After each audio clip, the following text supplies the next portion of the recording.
여러분 반갑습니다. 정박사입니다. 다들 즐거운 주말 보내시고 계십니까?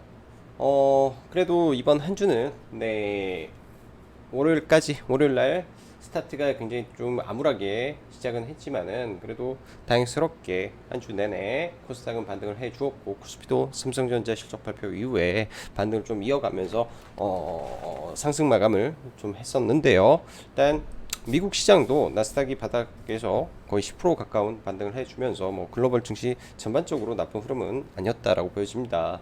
뭐 최근 우려를 키웠던 이 국제 유가마저 조금 소폭 하락을 하다 보니까 전반적으로 인플레이션 우려감이 일부 감소를 했고, 이러한 부분이 연준의 이 금리 인상에 대한 속도 조절까지 가능한 게 아니냐라는 말이 나왔었는데, 사실 이 부분은 쉽지는 않을 것 같고요. 또 연준이 바라보는 여러 가지 지표들이 있죠.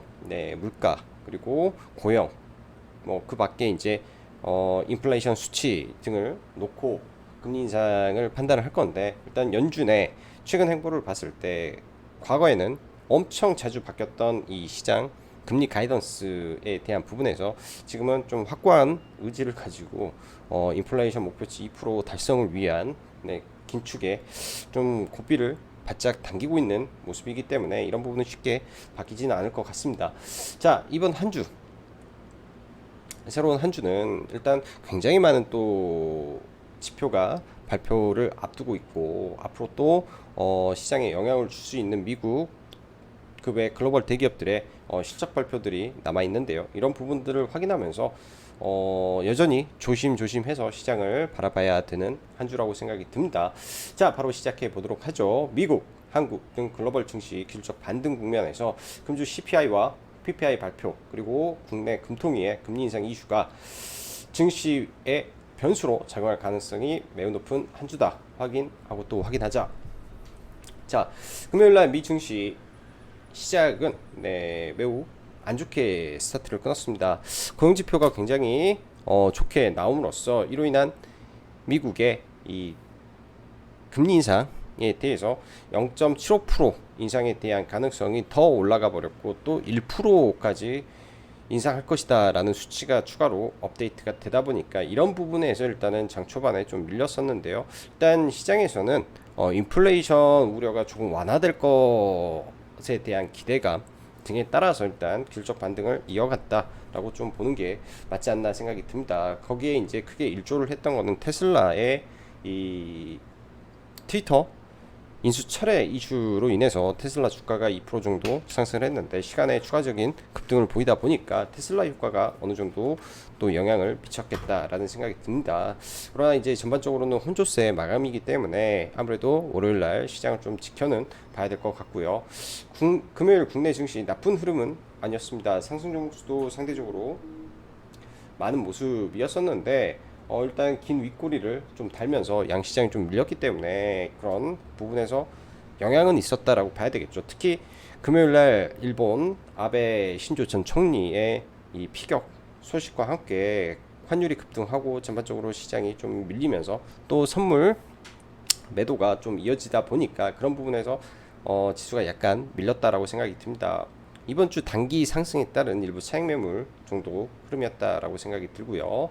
자, 시황 보면은 지난주 국내 증시는 다시 한번 코스피가 전저점 이탈을 하였으나 삼성전자의 실적 발표 이후 반등을 이어가며 일단 지수적으로 어렵게 쌍바닥을 만들어 놓으면서 일정 부분 올라와 주었고, 이러한 부분에서 그나마 다행스러우면서도 한편으로 아직 남아있는 13일과 14일 발표될 CPI 소비자 물가지수, PPI 생산자 물가지수, 그리고 한은의 금리 인상 등 이슈가 시장에 어떻게 반영이 될지 잘 지켜봐야 될 중요 지표들이라고 판단이 됩니다.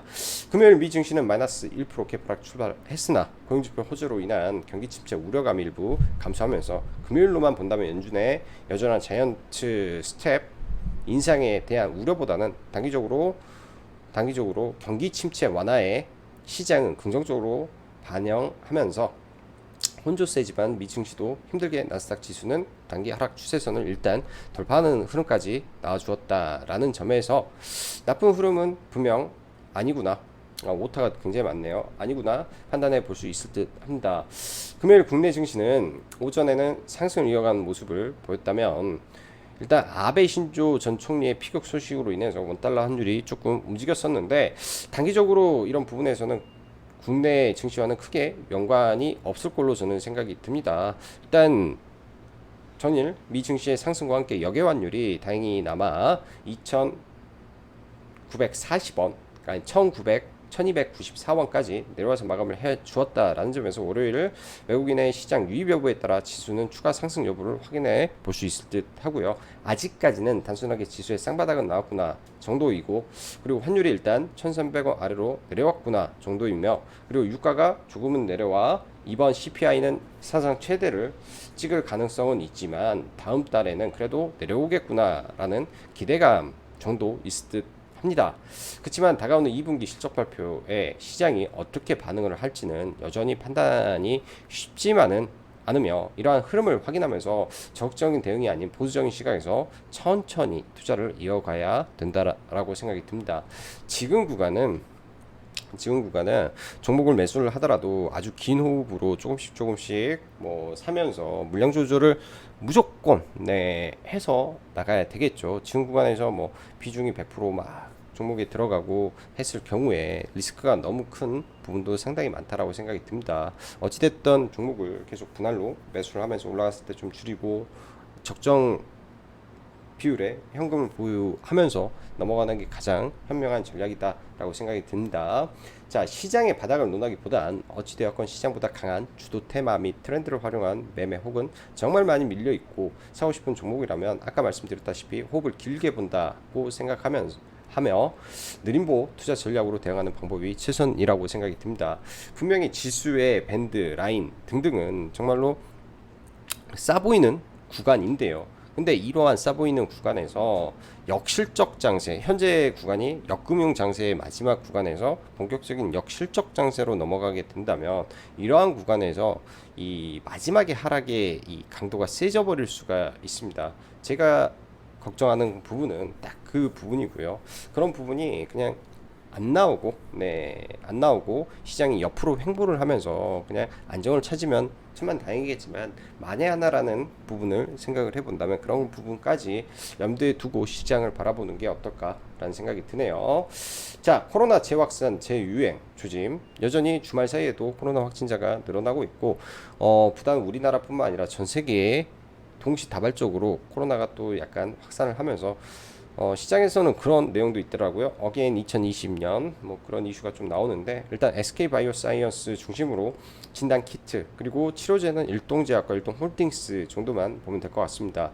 원전 관련해서 유럽의 텍소노비 통과와 함께 이 방사능 폐기물 처리장에 대한 시설 확충을 해야만이 이 텍소노미에 포함이 된다라는 말을 했죠. 그렇기 때문에 국내는 어쩔 수 없이 이런 부분을 해결을 해야만 실질적으로 친환경으로 인정을 받을 수 있다라고 봅니다. 그렇다면은 원전은 딱 답이 정해져 있는 종목군들이 나와 있는 거죠. 방사능 폐기물 관련된 처리 시설을 운영하고 있는 오르비텍이라든지 BHI 정도에서 우진까지 보는 전략으로 보면 될 것 같고, 그 외 대형주는 뭐 두산 에너빌리티와 한전기술 정도 될 것 같습니다. 네옴시티 관련해서 7월 31일 현대건설에 이 재공시가 있죠. 일단 1조 8천억의 수준은 땄는데 이에 대해서 비밀 유지 된 부분이 있기 때문에 그때 재공시 시점에 다시 한번 이 종목군들이 움직일 거라고 보여집니다.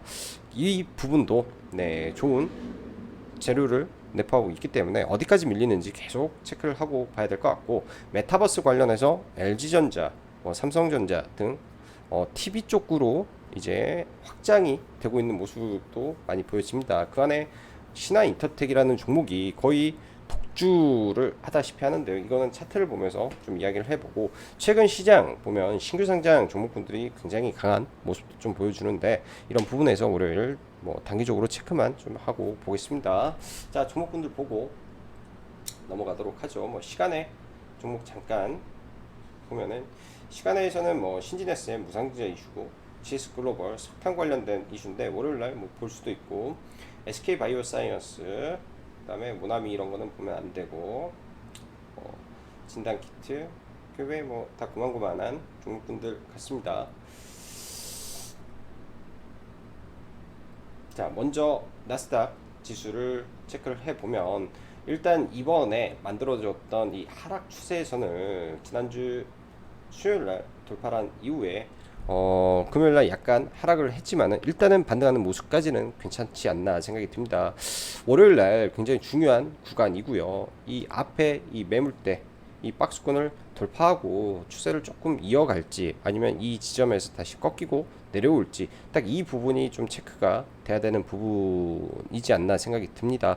일단 시장이 올라와 준 거는 굉장히 긍정적인 부분인데 앞으로는 실적 발표 이슈들이 남아 있다 보니까 이런 구간에서 계속 저점을 올려서 이 구간에서 박스권을 만드는지 정도 나스닥은 계속 체크를 해봐야 될 것 같고요.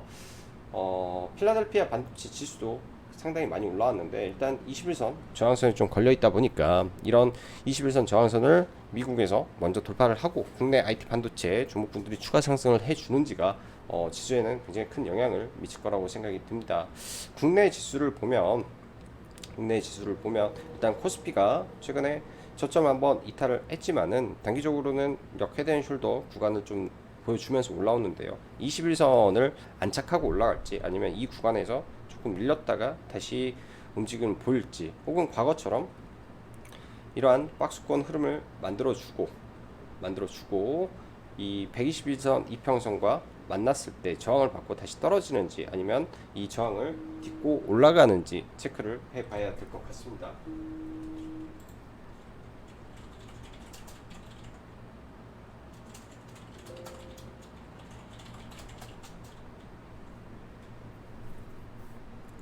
해야 될 것 같습니다.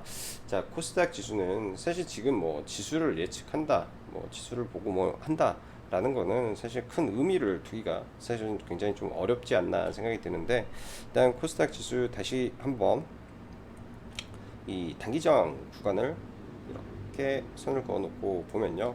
일단 이 구간에서 단기 저항은 뚫고 올라왔기 때문에 이런 구간에서 예를 들어서 강하게 이 저항을 이탈해 버리면 그때는 좀 조심을 하는 전략이 필요할 것 같고 그렇지 않다면 이 추세를 타고 계속 우상향으로 가는지 일단은 지켜봐야 될 것 같습니다.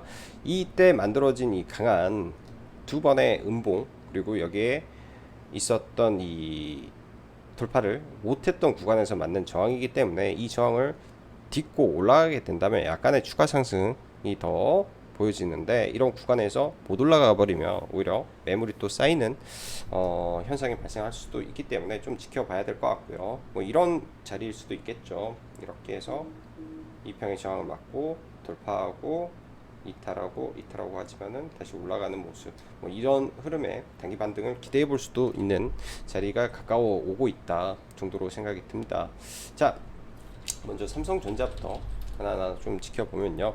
삼성전자가 실적 발표 이후에 어제 그러니까 목요일날부터 강하게 연 이틀 상승한 좀 모습이 나와줬는데요. 추가적으로 흐름이 나오려면 여전히 외국인들의 강한 매수세가 이어져야만이 삼성전자가 좀 올라가지 않나 생각이 듭니다. 일단 연 이틀 코스피에서는 삼성전자, SK 하이닉스 이렇게 좀 반등을 해주고 있고요. 그래서 이런 종목군들 올랐다 정도 체크하면 될 것 같고 LG에너지 솔루션도 실적 발표 이후에 오히려 강한 모습을 좀 보여주는데 일단 시가총액 1, 2, 3 종목이기 때문에 이 종목 여기에서 저항받고 밀려 내려오는지 아니면 지속적으로 추세를 이어서 시장의 흐름에 맞춰서 올라가는지 좀 지켜봐야 될 것 같습니다. 그 밖에 현대차 정도 좀 지켜보는데 일단 장기 평선을 돌파를 확실히 해주면서 자리를 안착을 하는 모습이 좀 나와줘야 될 것 같아요. 수급적으로는 현대차는 굉장히 좀 안정적으로 유지가 되고 있기 때문에 우량주 측면에서는 이런 종목군들이 그나마 나은 것 같고 LG전자는 오전에 갭이 들었었는데 바로 좀 강력한 매물이 좀 출회되다 보니까 약간 좀 밀렸지 않나 생각이 듭니다. 일단 21선 돌파 이후에 지지 구간에서 재반등 흐름 노려보면 좋을 것 같고요. LG전자도 많이 밀려있는 상태이기 때문에 자, 최근에 SK 바이오사이언스 굉장히 좋은 모습인데 저는 이 구간에서 매매를 하고 저는 이렇게 빨리 올라갈 줄은 몰랐습니다. 일단 장기 평선 121선 2편까지 좀 올라와 있는 상태인데 이렇게 강한 수급이 유지된다라는 거는 쇼커버링 성격의 물량이 굉장히 빠르게 청산을 하고 있는 모습도 있는 것 같습니다. 그래서 월요일날 이 하락하는 음봉을 잡아먹는 양봉이 이렇게 출현을 해버리게 된다면 다시 한번 조금 더 추가 상승이 이어질 가능성도 있는 것 같아요. 그래서 월요일날은 좀 잘 오전에는 좀 잘 봐야 될 것 같고, 통상 이런 윗꼬리를 돌파하면서 올라갈 때 강한 시세가 많이 나오기 때문에 오전에 예를 들면 이런 구간에서, 그러니까 갭이 뜨겠죠. 시간에 올라 있으니까 맞고 강한 음봉을 준 이후에 이런 강력한 매물대를 훨씬 많은 거래 대금을 동반해서 올라간다면, 훨씬 많은 거래 대금을 동반해서 올라가 버린다면 엄청난 매물이죠. 15분봉에서 1000억이 들어왔던 자리를 강하게 뚫게 된다면 오히려 또 강한 상승이 또 나올 수 있습니다. 일단 현 시점에서 시장의 가장 강력한 종목이 SK바이오 사이언스이기 때문에 SK바이오 사이언스 꼭 체크를 월요일날 하셔야 될 것 같고요. 자, 일동제약 치료제죠. 일동제약하고 일동홀딩스는 금요일날 회원님들한테 되게 강조를 많이 했던 종목입니다. 이쪽 SK바이오 사이언스와 뭐 진단키트, 그러니까 코로나 치료제에 관련된 종목들을 잘 봐야 되는데, 부단 우리나라만 지금 확진자가 늘어나는 게 아니라 일본에서도 동시다발적으로 확진자가 지금 확대가 되고 있고, 제가 알기로는 21일 날 일본에 다시 긴급사용 승인이 아마 뭐 나오는 뭐 그런 날인지, 아마 정확하게는 지금 체크가 안 되는데 아마 그런 이슈가 좀 있다 정도로 생각이 듭니다. 과도하게 많이 밀려 있는 상태에서 단기적으로 21선 돌파한 상태이기 때문에 좀 늘려도 돌파하는 모습이 나올 것 같고요.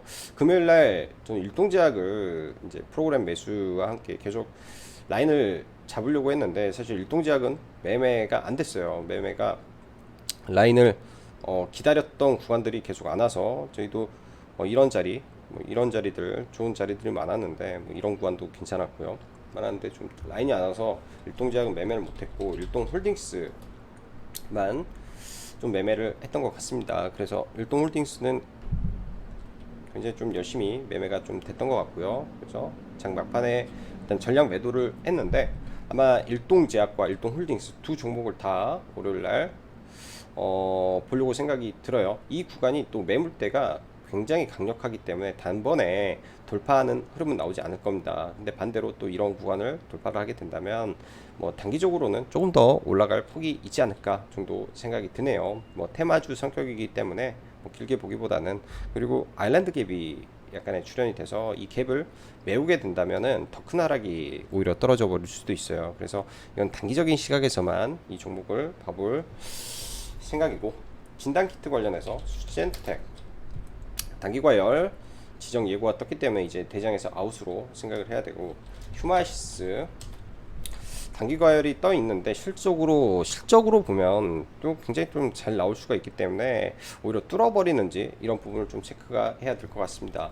과거 진단키트로도 엮였던 종목이었었는데 이 구간에서 엄청난 시세를 냈던 것은 바로 탈모 치료제 관련된 화장품에 대한 이슈로 인해서 엄청난 상승을 보였죠. 이때도 국내 식약처 시청을 해서 잘 될 것이다 뭐 그런 기대감 때문에 좀 올랐었는데, 그런 부분에서 금요일날 저도 장 전에 이 기사 내용을 몰라서 사실은 매매를 시가부터 알았더라면 바로 하지 않았을까 생각이 들었는데, 엄청 빠른 속도로 좀 상승이 나왔던 것 같아요. 그래서 상따를 뭐 할 시간도 없었고 그냥 사다가 그냥 막 정신없이 올라가길래 분할 매도를 했는데, 그냥 하다 보니까 다 팔려버렸네요. 이거는 상따를 해도 저는 괜찮았을 종목이었다. 제로적으로는 상당히 좋았던 종목이었지 않나 라고 생각이 듭니다. 일단은 국내 식약처에서는 안정 문제에 대한, 그러니까 뭐 그런 기준에 의해서 좀 허가를 못 받았었는데, 오히려 독일에서 최고 등급을 받았다라는 거는 국내 식약처 내용을 완전히 판을 뒤집어 버리는 내용이 나왔기 때문에 굉장히 의미 있는 재료적으로 그런 부분이 좀 나온 게 아닌가라는 생각이 듭니다. 그래서 며칠 더 지켜봐야 될 종목으로 좀 생각이 들고요. 원전 좀 보죠. 원전은 아까 말씀드렸다시피 EU에 텍소노미 추가가 되면서, 그 텍소노미의 핵심은 방사능 폐기물 처리 시설입니다. 그리고 국내 방사능 폐기 처리 부분에서 거의 90%까지 차 있다 보니까 그런 부분들 신경이 쓰이고요. 일단 오르비텍 최근에 단기적으로 대장 자리를 차고 거래대금이 이 구간에서부터 지금 굉장히 많이 터지고 있죠. 과거 이때 뭐 어쨌는지 모르겠지만은 지금 현 시점에서 거래대금이 굉장히 많이 터지고 있습니다. 이런 구간을 넘길지 어떨지는 일단 가봐야 알겠지만 지금 현재 상태에서 들어오는 힘은 굉장히 강한 걸로 저는 판단이 드네요. 그래서 만약에 눌렸을 때 대장주 위주로 봐야 되기 때문에 봐야 되고, BHI가 단기과열을 지금 피해가는 모습을 좀 보여주는 것 같은데 중간중간에 급하게 밀었다 올렸다 밀었다 올렸다를 굉장히 잘하고 있는 것 같습니다. 변동성이 매우 큰 걸로 좀 보여주고요. 이런 저점 구간을 좀 잘 체크했다가 분할로 접근하는 전략이 필요할 것 같아요. 저는 이 종목을 참 좋게 생각을 하고 매매도 엄청 많이 한 종목인데 최근 들어서 이 변동성이 너무 깊어서 요 며칠은 좀 매매를 못하고 있습니다. 근데 단기과열 지정이 해제가 돼서 돌파가 나오게 된다면 많이 오른 것 같지만 이 구간이 바닥일 수도 있다라는 생각을 해봐야 될 종목인 것 같고요. 그만큼 원전에서 지금 중요한 거는 방사능 폐기물 처리 시설이기 때문에 이 부분에 대한 회사, 관련된 회사들을 집중적으로 보는 게 우선이다 생각이 듭니다. 두산 에너빌리티는 뭐 이 구간에서 박스권 뭐 만들 흐름인 것 같고, 한정지수도 마찬가지의 흐름 성격이라 뭐 호재만 터지면 올라가겠죠. 호재만 터지면. 자, 그리고 보르노이 신규 상장주, 보르노이 신규 상장주인데 매우 센 것 같아요. 또 박스권을 또 돌파하는 흐름이 나와서 월요일 날도, 그리고 최근에 계속 봐야 될 것 같습니다. 과거에 뭐 ABL 바이오라든지 시장이 안 좋았을 때 이런 종목분들이 과거죠, 신규 상장하고 정신없이 쐈던 기억들이 저는 좀 떠올라서 또 이런 또 신규 상장 테마가 좀 움직이는 거 아닌가라는 생각이 좀 드네요. 자, 코난 테크놀로지라는 종목이 또 금요일날, 그러니까 목요일날 상장을 하면서 제가 회원님들한테 이 구간에서 매매를 의견을 드렸던 것 같아요. 그리고 여기서 매도를 저는 다 하고 회원님들한테도 매도를 하라고 말씀드렸던 자리가 아마 이 자리였었는데 그 이후에는 보지도 않았던 종목입니다. 근데 이제 이 종목을 금요일날 좀 봤던 이유는 일봉상에서 예를 들면 주식이 저렇게 떨어졌다라고 하면, 일봉상에서 주식이 저렇게 떨어졌다 하면 꺾여야 정상입니다. 원래 주식이라는 건 그래요. 강력한 이 매도가 나왔다면 빠져야 정상인데 그런 게 없었다 이거죠. 금요일날 그런 구간을 여기서 강한 거래 대금이 터지면서 다시 들어 올렸다 그러면은 이 주가를 움직이는 사람들의 의도가 분명히 있었다라고 저는 판단이 됩니다. 아마 신규 상장주, 특히 보르노이의 상승에 의해서 동반 상승을 하지 않았을까라는 생각이 드는데요.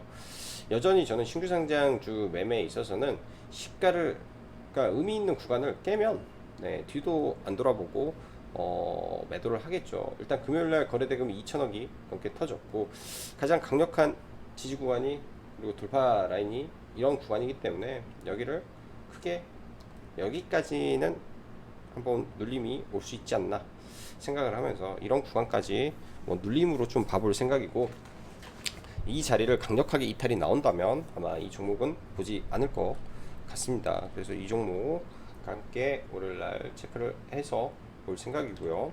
월요일날. 자, 아이큐어라는 종목 8월달에 이 도네페질 패치 출시가 예정이 되어 있는 종목이죠. 이 종목도 기다리면서 급락이 나오는지 한번 체크해 보시면 좋을 것 같고요. 그 다음에 YG엔터, SM 등 최근에 엔터주가 상대적으로 강합니다. 일단 SM 같은 경우에는 월요일날 에스파의 컴백이 있고 그런 기대감의 주가가 잘 반영이 되고 있는데, YG엔터 같은 경우에는 8월에 블랙핑크의 컴백이 있죠. 블랙핑크는 굉장히 인지도가 세고 파급력이, BTS 버금가게 강력한 아이돌이기 때문에 그런 부분에서 저는 주가를 올릴 수 있는 모멘텀이 있다라고 생각이 듭니다. 1년 반 만에 지금 컴백이죠. 과거에 이때도 블랙핑크 컴백 때 주가가 이렇게 올랐어요. 블랙핑크 컴백 때 주가가 굉장히 폭발적으로 올랐기 때문에 블랙핑크의 컴백은 이 주가 레벨을 올릴 수 있는 엄청난 모멘텀으로 저는 생각이 듭니다. 그래서 YG 엔터와 동시에 YG 플러스를 눌림에 공략하는 전략으로 보시면 좋을 것 같네요. 시장 이번 주에 정말로 봐야 될 게 너무나 많은 시장의 흐름이다 보니까 좀 보수적인 뷰도 필요하겠지만 일단 주가의 레벨 자체가 상당히 많이 내려온 상태에서 하방은 지켜주고 있다라는 관점에서 하방을 특별하게 이탈이 없다면은 박스권 하단에서는 주식을 일부 편입을 해서 끌고 가는 전략도 나쁘지 않을 것 같습니다. 다들 한 주간 매매 대응 잘 하시고 또 다음에 뵙도록 하겠습니다. 감사합니다.